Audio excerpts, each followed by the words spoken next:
Môre, dis donderdag die 5de Februarie en ek hoop jy sit darm met daai warm beker koffie in die hand. Of dalk is jy al reeds op pad werk toe en jy voel hoe daai donderdag energie aan jou begin vreet. Dis dikwels juis hier in die laaste helfte van die week waar mense uithou vermoë en jou waardes getoets word. Kom ons gaan sit vandag 'n bietjie by die kospotte daar in Genesis 25. Esau kom moeg en gedaan uit die veld. Hy sien Jakob is besig met kos en in vers 30 sê hy vir Jakob: "Laat my tog sluk van die rooi goed daar, want ek is moeg." In die Hebreëus is daai woord vir rooi Adam en die teks sê juis daarom het hulle hom Edom genoem. Hy is so gefikseer op sy honger dat hy nie eers die kos by sy naam noem nie. Hy vra net vir die rooi goed. Van daardie dag af was hy nie meer net die jagter nie. Hy was die man wat sy identiteit begin verruil het vir dit wat in die pot is. Jakob hoor dit en hy sien sy kans. Hy sê in vers 31, "Verkoop eers jou eerste geboortereg aan my." En in vers 33 dring hy aan, "Sweer eers vir my." Hy soek daai bekora, daai heilige voorreg om die lyn van die Messias te dra.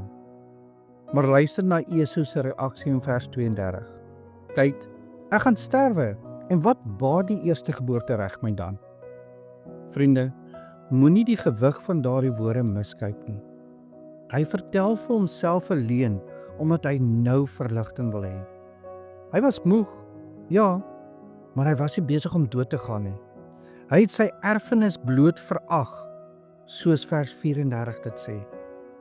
Daar is 'n baie swaar Hebreëse woord wat hier gebruik word, baza.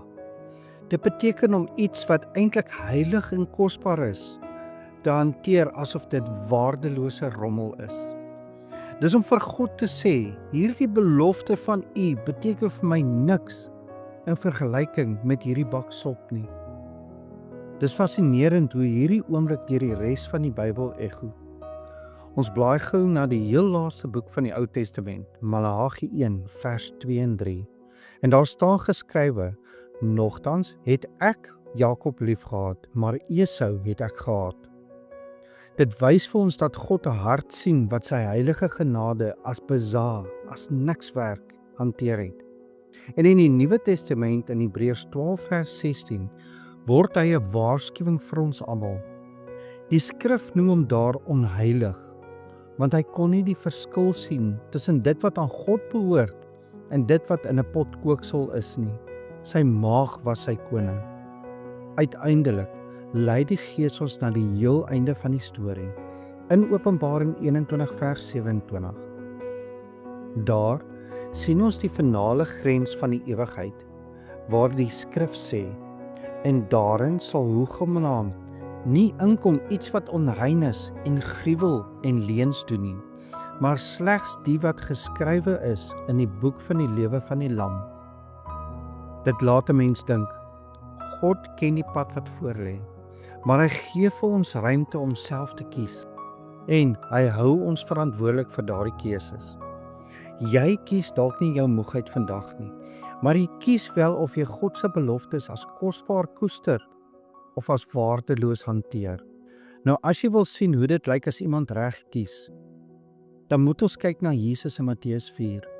Hy was ook honger, ook gedaan in die woestyn, nadat hy 40 dae en 40 nagte lank gevas het. En die duiwel, die ou vyand, kom na hom toe en sê, "As U die seun van God is, sê dat hierdie klippe brode word." Maar kyk hoe antwoord Jesus hom. Hy kies nie die vinnige bevrediging nie, hy kies die ewige waarheid. Hy sê, "Daar is geskrywe, die mens sal nie van brood alleen lewe nie, maar van elke woord wat deur die mond van God uitgaan." Jesus weier die kort pad. Hy hou vas aan sy Vader se wil, sodat jou naam vandag in die boek van die lewe van die Lam kan staan. Kom ons bid saam. Here onsse God, ons prys U as die almagtige Heerser. U naam is heilig en U planne staan vas bo ons eie foute en moegheid.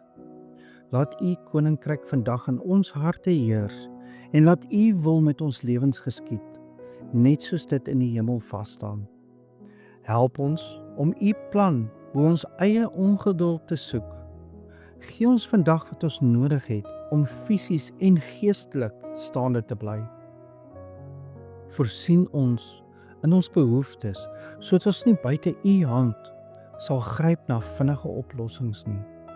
Here, vergewe ons waar ons onverskillig was, waar ons U beloftes as waardeloos hanteer het vir 'n oomblik se lekker. Help ons om ook met genade na ander te kyk en lei ons vandag weg van die versoeking om die ewige vir die tydelike te verhou. Beskerm ons teen die aanvalle van die vyand wat op ons moegheid wil teer en verlos ons van die bose. Nie omdat ons dit enigstens verdien nie, maar alleenlik in U genade, deur die kragtige werking van die Heilige Gees en in die naam van ons Verlosser en Saligmaker, Jesus Christus.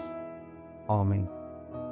En onthou, jy is dalk die Bybel wat iemand vandag moet ontmoet. Moenie toelaat dat vandag se honger jou ja-woord wegteken vir 'n bord sop wat jou môre weer gaan laat honger ly nie. Gee die pen van jou lewe vir Jesus. Waar ons dikwels kortpaaie probeer skryf, weef Jesus 'n verhaal van genade wat jou baie verder gaan dra as wat enige tydelike plan ooit sal kan. Ek hoop jy het 'n geseënde donderdag.